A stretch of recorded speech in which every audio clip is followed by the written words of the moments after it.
Hi there, Brother Wilson. This is Bria LeBeau again. I'm reporting with my video number 2 on how I plan on teaching Bethany.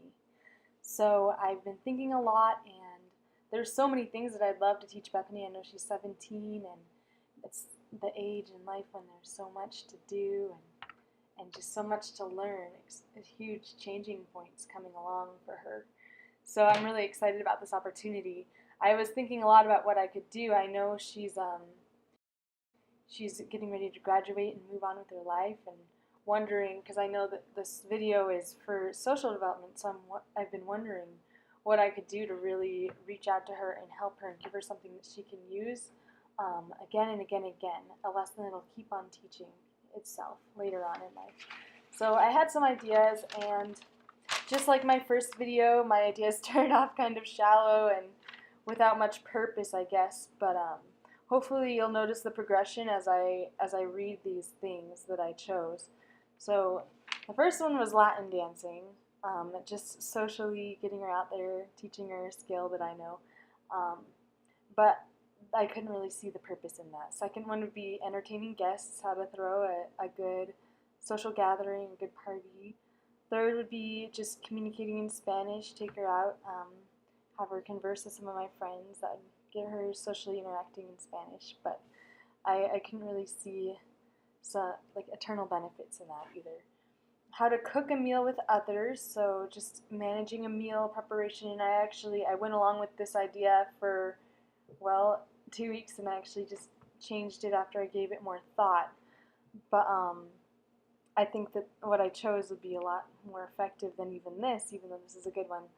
How to do hair and makeup, just how to boost her confidence so that she can focus better socially. How to lead group interactive games. I know a lot of games after doing EFY and a lot of things for years. So you could teach some of those skills to her. And another one was effective grocery shopping. Now I feel like this should be probably at the top of the list, because after thinking about it, it could help socially, but it would apply to her more as a mother, taking kids in the grocery store and teaching them how to go along with her and help and play their role. But, perhaps I was thinking right now, like, it probably wouldn't be so beneficial to her. Another one, and this is getting a little more in depth, teaching the 7 habits of highly effective teens. I learned them myself, and they're really effective for me. For that one, I couldn't see how I'd be able to do that in such a small period of time. Another one was teaching her counseling skills, which actually I've been learning in my class lately, just how to communicate and listen to others, and that would really help socially. And so thinking about that actually brought me to my last idea, which I just thought of a couple hours ago before creating this video, and that was teaching her mood logs. Now this is the one I chose, and you're probably thinking, what's a mood log?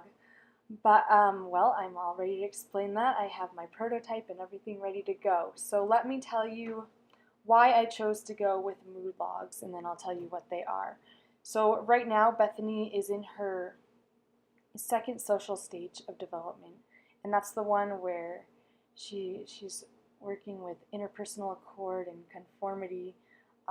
She's doing things for reward and social reasons. That's what we're focusing on right now.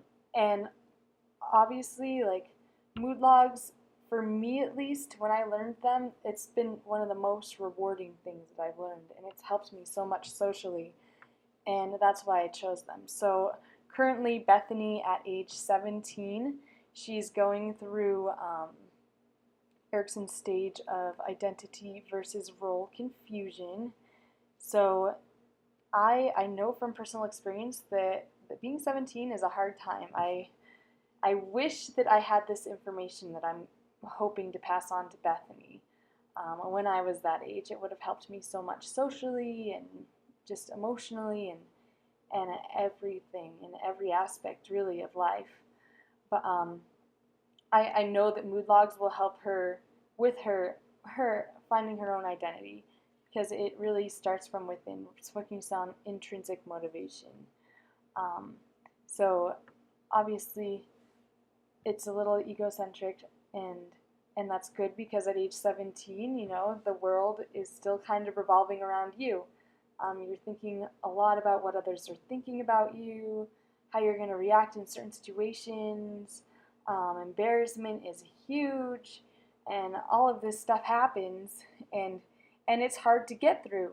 And that's why these mood logs are going to be so beneficial. And I'm still talking about them. You don't really know what they are yet, but I will get to that.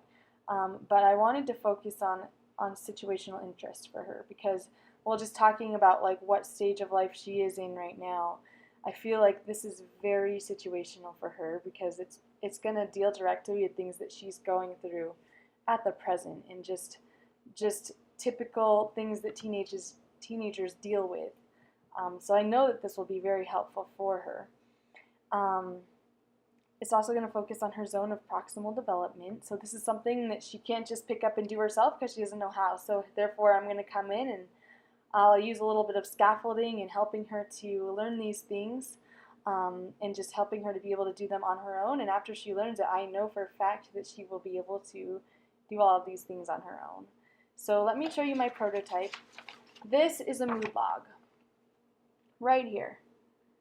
Now this one is a little complicated. I learned this in my class, my family stress and coping class, and it has changed my life. And what I actually did is I went and I made my own prototype of this same worksheet, but it's actually my own copy, and I made it more understandable for someone like Bethany so that she would be able to just take it and follow the directions and do it. What it does is it teaches you how to manage your moods, how to refocus your thoughts so that you can function in any situation. It's amazing. I've used it myself and just seen the change in just the ability to pick and choose exactly which thoughts I let into my head. Now this is a perfect one for her situational interest because, I mean, in her teenage years, she's going to come up on problems where she's going to need to consciously choose which thoughts she's going to have, especially in social situations and stuff like that. I know it may seem, if you're watching this, Bethany, it may seem a little boring, like, oh, managing my moods and thoughts, why would I need that? But what we're going to do to really hone in on that situational interest is we're going to pick a situation that you're going through currently that's leaving you unsettled, just making you feeling down and stuff like that. And we're actually going to work through it, and you'll be able to see the change in how you feel towards that situation before to after. And you witnessing this will be a big lesson to you because it'll teach you that you can actually control how you feel in any given moment. And this is almost like an eternal lesson. And that's why I chose this one, because I know that this is something that you will use for the rest of your life. Eventually, as you do these mood logs more and more, you won't even need to do them on paper. It'll just happen in your mind, and you'll become completely independent. You will become completely happy in any situation. It'll help you extremely socially, especially when interacting with others. When someone does something that hurts your feelings, you'll be able to get over it like that. So this is a great skill to have. I'm thankful that I have it, and that's why I plan on passing it on to you, because it's really one of the best things that I've learned here in college, and I've been here for 2 years. So I want to teach that to you. I'm going to do it through positive instances, so positive examples of how you can use these things, these mood logs, and yeah, so we're going to get that frontal lobe working, those emotions working, and I know for a fact that this will build up your intrinsic motivation, because this is something that we're going to do for you. And I hope that you'll take this lesson that I teach you and use it, and intrinsically use it so that it continues to be something that you want to do because you want to do it, not because I'm telling you to, but because you want to. So that's my lesson, and I hope you will enjoy it, and I hope that this is the one I get to teach you. And there we go.